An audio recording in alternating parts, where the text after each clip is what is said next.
Before watching this video, please go and see podcast episode 4 part 1. Are you ready to dive into the fascinating world of Pythonista? In this YouTube channel, we explore what it means to be a Pythonista, uncovering the secrets of Python programming, and delving into the art of crafting elegant solutions with this versatile language. Join us on this exciting journey as we embrace the power of Python. Subscribe to ikhomkodes today and embark on a journey of discovery and innovation. Yeah, welcome back after the short commercial break, and in this episode of Kodecast, we'll be discussing furthermore on how to open up your mind in order to create a logic within yourself.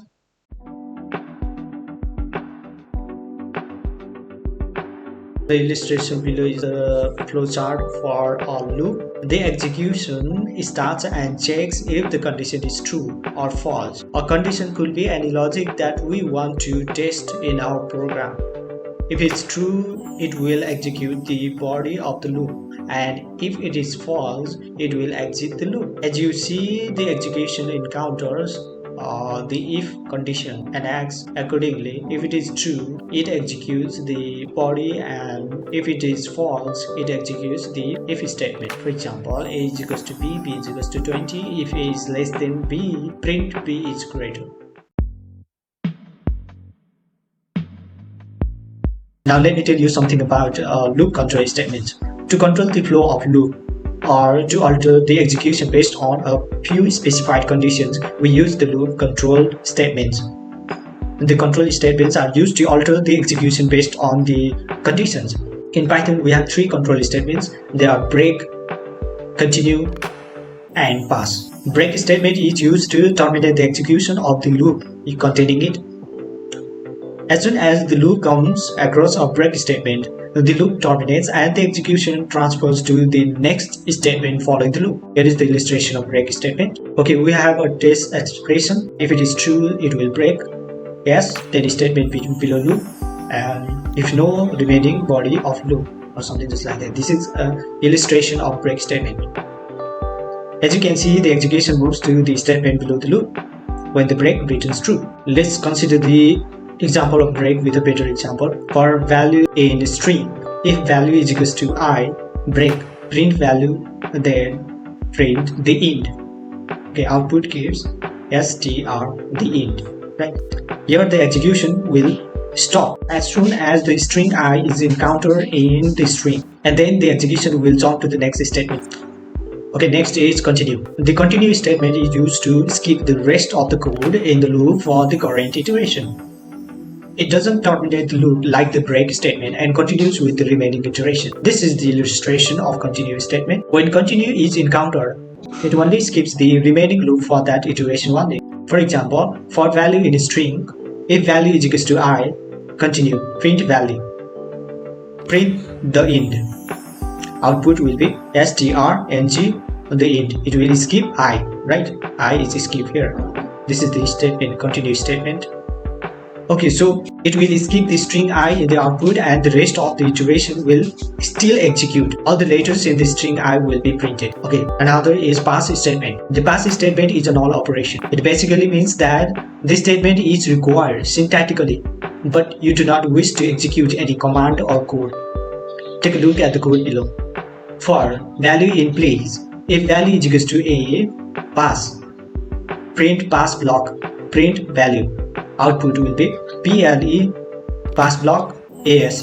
The execution will not be affected, and it will just print the pass block once it encounters the a string, and the execution will start at a and execute the rest of the remaining iterations. While loop using the break statement. Let's understand how we use while loop using a break statement with an example below. Okay, so I is equals to 1 while I is less than 6, print I. If I is equals to 3, break I is incremented by 1. The output it will print 1, 2. The execution will be terminated when the iteration comes to 3 and the next statement will be executed. Using continue statement, Let's take an example for continuous statement in a while loop. I is equals to 1 while I is less than 6, print I. If I is equals to 3, continue, I is incremented by 1. Output will be 1, 2, 4, 5. Here the execution will be skipped and the rest of the iteration will be executed. Nested loops. Python allows us to use one loop inside another loop. Here are some of the examples. Nested for loop. An example to use a for loop inside another for loop. For I in range 1 to 6, for j in range I, print I int is equals to empty. Print. Output will be 1, 2, 2, 3, 3, 3, 4, 4, 4, 4. Nested while loop. Below is the syntax to use a nested while loop. An example to show a nested while and for loop. Traveling is equals to input yes or no. While traveling is equals to yes.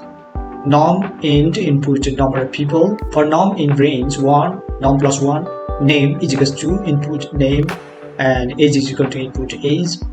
Gender is equal to input gender. Print name, print age, print gender, traveling input. Oops, missed someone. In this program, we have used a while loop, and inside the body of the while loop, we have incorporated a for loop. The concept discussed in this episode will help you understand the loops in Python as well. This will be very handy when you are looking to master Python and will help you make your code efficient. Python is a widely used high-level language. Okay, you need to have the capability to understand what loops are for in Python, right? For and while. For I in range 5, print I. This loop will print numbers 0 through 4 and x equals to 0 while x is less than 5, print x. Okay, x increment by 1. This loop will also print 0 through 4. Sixth thing is to consider about conditional statements. If, else if, else. So here is a quick example of conditional statements. X equal to 10 if x is greater than 5, print x is greater than 5. Else if x is equals to 5, print x is equals to 5. Else print x is less than 5. This is a conditional statement, right?